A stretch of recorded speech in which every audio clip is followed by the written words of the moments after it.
It was past midnight when the sound of a single motorcycle echoed down the empty highway, a deep, throaty growl that broke through the silence like a beast awakened from slumber. The rider, a tall man with tattoos covering his arms, had eyes that carried storms. His name was Jack Morrow, known among local bikers as Iron Jack. But tonight, there was nothing iron about him, only flesh, fury, and a father's broken heart. The headlights illuminated the rain-soaked asphalt, and the world around him blurred into streaks of anger and grief. His daughter, Lily, had been everything to him, the light of his rugged world, the one who softened his rough edges. But now, she lay in a hospital bed, broken not just in body, but in spirit. Before we continue, if you believe in kindness, justice, and second chances, please take a moment to like, comment, share, and subscribe to Kindness Speaks. Your support helps stories like this reach hearts that still believe in doing what's right. Jack had raised Lily alone after her mother died in a roadside accident when Lily was just 5. He'd been a biker all his life, engines, road trips, leather jackets, and long rides under open skies. Yet, for all his toughness, his daughter had been his only weakness. Lily grew up watching him fix bikes in the garage, often handing him tools with her small hands, asking innocent questions about the road, about freedom, about life. She was beautiful, humble, and wise beyond her years. By the time she turned 19, Lily had gotten into college, determined to build a life that wasn't bound by her father's gritty world. Jack was proud, though he never said much. He would drop her off at campus on his Harley, pretending not to notice how embarrassed she felt when her biker father showed up among polished cars and rich kids. He wanted her to have everything he never did: respect, education, safety. But safety was an illusion. One evening, a car stopped beside Lily as she walked out of the campus library. Inside sat 3 boys, loud, drunk, and privileged, one of them the son of Senator Raymond Cole, a man who could command headlines with a whisper. They taunted her, called her names, and before she could escape, they forced her into the car. Hours later, she was found by a truck driver near a remote construction site, bruised, torn, and silent. When Jack arrived at the hospital and saw her face, pale, swollen, her eyes distant and hollow, something inside him shattered beyond repair. He sat by her bedside all night, holding her hand, replaying every memory of her laughter, her first steps, the way she'd hug him before bed. But the moment he whispered, "Who did this?"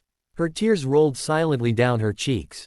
She couldn't say the names, she didn't have to. The police knew. The whole town knew. But no one dared act. The next day, Jack went to the police station. The officers avoided his eyes. "They're investigating," they said, but he saw the truth behind their words. The senator's money had already bought their silence. He stood there, fists clenched, feeling the world spin out of control. He went to the press, but stories about powerful men never reached the headlines unless someone wanted them to. For 2 weeks, Jack watched as the senator's son, Ethan Cole, walked free, smirking, surrounded by cameras that framed him as the victim of false accusations. Jack's rage turned into something darker, not blind fury, but cold calculation. He stopped shaving. He stopped sleeping. His friends from the biker club, men who'd been his brothers for decades, tried to talk to him, to calm him down, but they could see it in his eyes. Jack wasn't just hurt, he was hollowed out, burning from the inside. Then, one night, he gathered his old crew. They met in a garage on the outskirts of town. There were no words at first, only the sound of tools, engines, and the heavy silence of men preparing for something irreversible. When Jack finally spoke, his voice was low and certain. "They took my daughter's soul," he said. "Now I'll take everything they love." The bikers didn't ask questions. They had their own reasons for joining: loyalty, love, and the belief that some sins demanded more than forgiveness. Jack started with Ethan's friends. One by one, he found them, not to kill them, but to make them confess. He cornered them in bars, in parking lots, in their own homes, forcing them to speak the truth into a camera. He released the videos anonymously, each confession spreading like wildfire through social media. The town buzzed with whispers. The senator denied it all, claiming political sabotage. But the evidence was undeniable. Finally, only Ethan remained. Jack tracked him to a private resort outside the city, a luxurious place guarded by men in suits. He rode in at midnight, headlights cutting through the mist, the roar of his engine echoing like thunder. The guards rushed out, but Jack was faster. The old biker's body moved with precision, born from years of discipline and rage. He disarmed one, struck another, and before long, Ethan was dragged from his cabin, trembling. Jack didn't shout. He didn't curse. He just stared at him, eyes dark and still. "You broke something you can't fix," he said quietly. Then, instead of violence, he did something unexpected. He made Ethan face the camera. "Tell the world what you did," Jack demanded. And the boy, shaking, humiliated, finally spoke the truth. When the footage went live, it exploded. The senator's career crumbled overnight. He tried to use his power to cover it up, but the people had seen enough. Protests filled the streets. Jack turned himself in, walking into the police station calmly, his head held high. He didn't resist. He knew justice had finally found its way, one way or another. At Lily's next hospital visit, she could finally smile again, faintly, but real. She whispered, "Dad, it's over." He nodded, tears falling silently down his rugged face. For him, it wasn't about revenge anymore, it was about reclaiming her dignity, her peace, her life.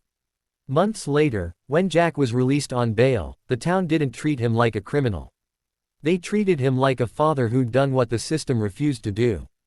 People left flowers on his porch, letters of support, and messages thanking him for reminding them that some battles weren't fought for glory, they were fought for love.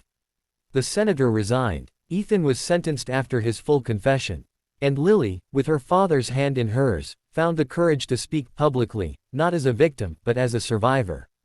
Her voice inspired others, showing that healing begins where silence ends.